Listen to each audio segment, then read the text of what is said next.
What's up, guys? This is Pete, aka NY Gooner, coming at you with an instant reaction video for Liverpool 1, Arsenal 1, full time at Anfield. So, this was really a game of two halves, right? That first half, for that first 4 or 5 minutes, Arsenal came out really strong. We got that Gabriel goal on that Martin Odegaard free kick. Not the best free kick in the world, if you ask me, but Liverpool's defense didn't do well enough with it, and Gabriel was able to take advantage and put it in the back of the net. And I know I said last week that he's one of our best aerial presences, over the last few seasons in terms of getting ahead on the ball and putting it in the back of the net. So good on Gabriel there. He had a really strong game. But the rest of that half, was pretty much dominated by Liverpool. I think, we were just having a lot of trouble holding possession. They were winning every second ball almost. Our midfield, Declan Rice, I thought, had an amazing game, but our midfield wasn't able to really get possession and transition the ball from defense to attack all that well after those first few minutes. And then, yeah, we all know what happened. The thing that we probably feared the most coming into this game was Zinchenko on the left-hand side, or our left there, right, going up against Salah. And, I mean, the guy just absolutely got burned. We know what Zinchenko is. He is really good technically. He can create going forward. He's one of the best in the world at, starting at a fullback position and inverting into the midfield. But defensively, he is suspect, to say the least. And this season, I think he's been better, but I think a lot of that has to do with the fact that he has Gabriel there to help him, and he has Gabriel Martinelli helping him down that left-hand side. And, Salah on that play just absolutely burns him on the inside. Zinchenko does not do enough to recover from that, and Salah pings it into the top corner. Gabriel tries to get over to help, but to no avail. I don't think David Raya could have really done any better on that. I think Raya actually had a pretty good game overall, one of his better games in an Arsenal kit. But yeah, nothing he can do. I know it was on his near post, but just absolutely rifled into that top corner, and he had a lot of goal to cover from that position. So we were able to get to half with, the game tied up at 1, which I think was pretty good given the fact that we were getting absolutely plastered. I want to talk a little bit about that Martin Odegaard handball in the box, or handball that was not to be.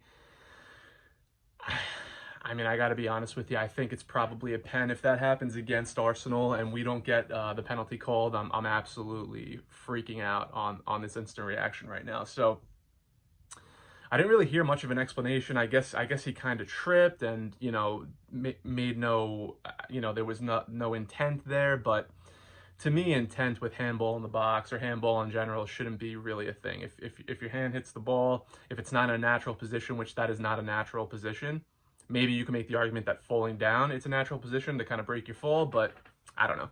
I think we got a little bit lucky on that one. Anyway, we get to half tied up at 1. Come out in the second half, and it was a much different game, with the exception of that one breakaway that Liverpool had, 4-on-2, and somehow Trent misses the goal, hits the crossbar, does us a real big favor there. But from that point on, it was really Arsenal controlling a lot of that half, and I think we had the better chances.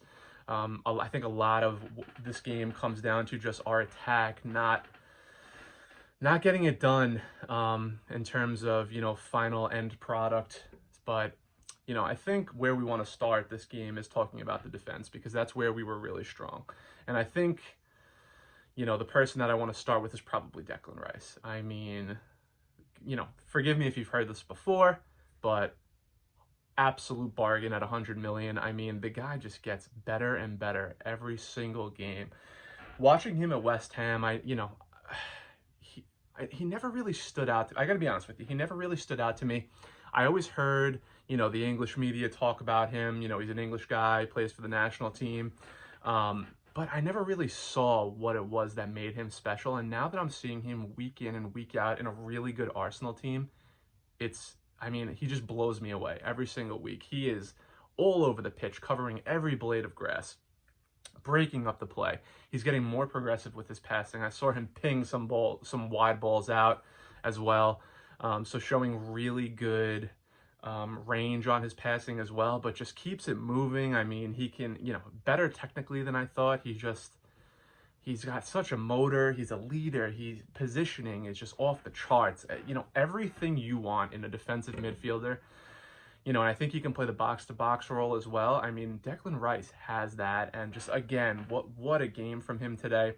He had a couple of last-ditch headers off the line in front of our goal that he got back for. I mean, just, I can't, you know, he was my man of the match, most likely. It was close with him and Saliba and Gabriel. But yeah, Declan Rice has to be my man of the match today. And let's talk about those other two guys, because they were also unreal. Saliba and Gabriel. I'll talk about William Saliba first, but I don't want to discount Gabriel at all because I think Saliba gets a lot of the credit. But yeah, Saliba today, he just absolutely handled Gakpo and Salah. You know, there were a couple times where he even looked like he just, you know, first of all, he was bodying them off the ball. I mean, like it was absolutely nothing. But there were also some times where he looked like he was going to get caught in our own half on the ball, and he just turned them and it's just silky smooth. Again, forgive me if you've heard this before, but just Rolls Royce of a defender.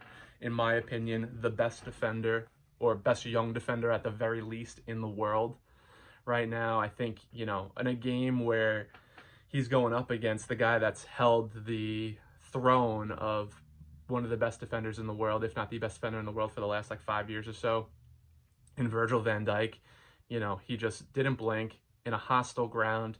Can't say enough good things about William Saliba. Didn't give them really much of anything in front of goal today. And let's move on to Gabriel. Had the only goal in the game for us, so we cannot discount that, you know, obviously. But just defensively, I mean, when you have to help out on that left-hand side, when you have Zinchenko over there, and, you know, he's covered up Zinchenko's faults for a lot of this season. And I mean, again, just an absolute beast.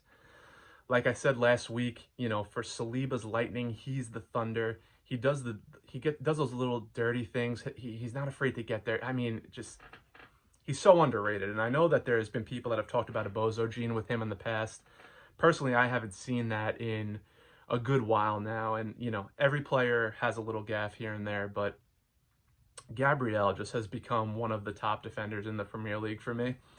And I think the partnership with him and Saliba just continues to grow and continues to flourish. And I really hope that we can keep the two of those guys healthy, especially if we don't bring in a defender, you know, an experienced defender in that January transfer window.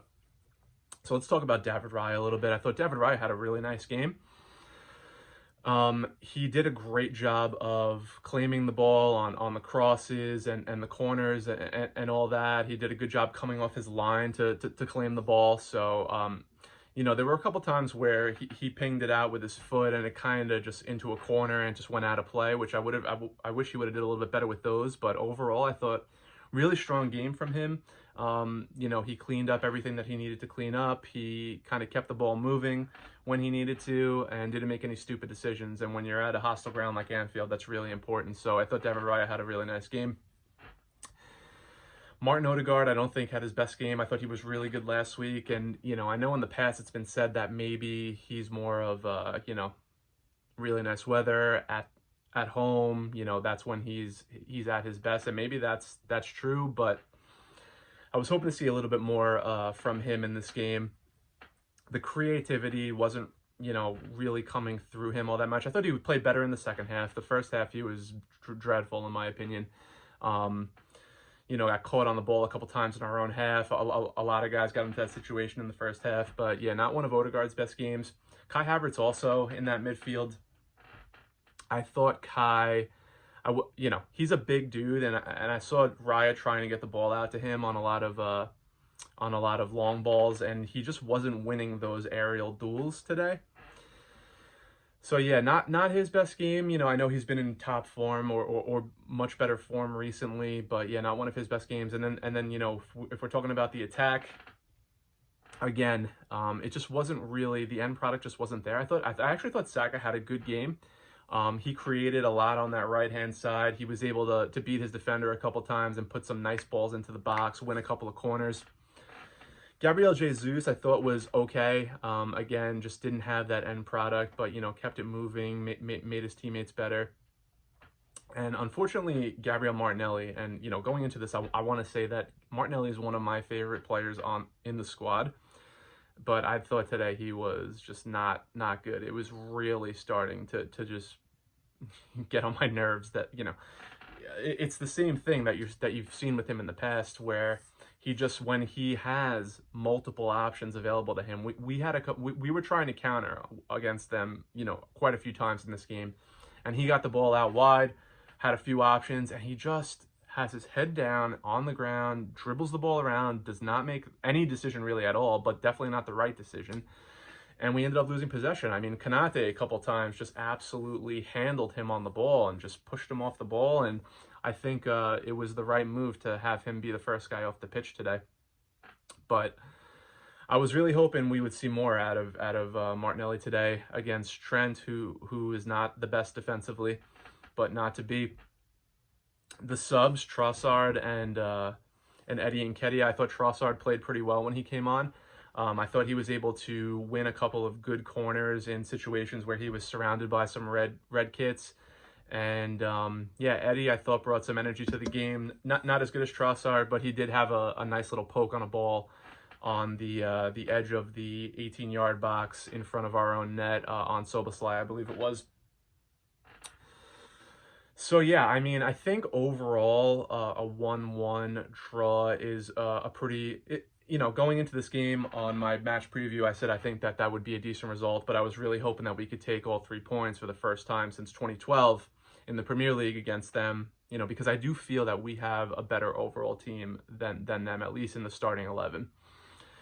But I think overall we should be relatively happy with this point, especially given how, Trent missed that open goal and how some of the first half went. But yeah, we're top at Christmas. I think any of us would have taken that at the beginning of the season if you would have asked us. So we keep it moving. We play on Boxing Day. We have a couple days off now, and yeah, so that's what I got for you. Please remember to like and subscribe, leave a comment if you want, and yeah, I'll see you guys on Boxing Day. Take care.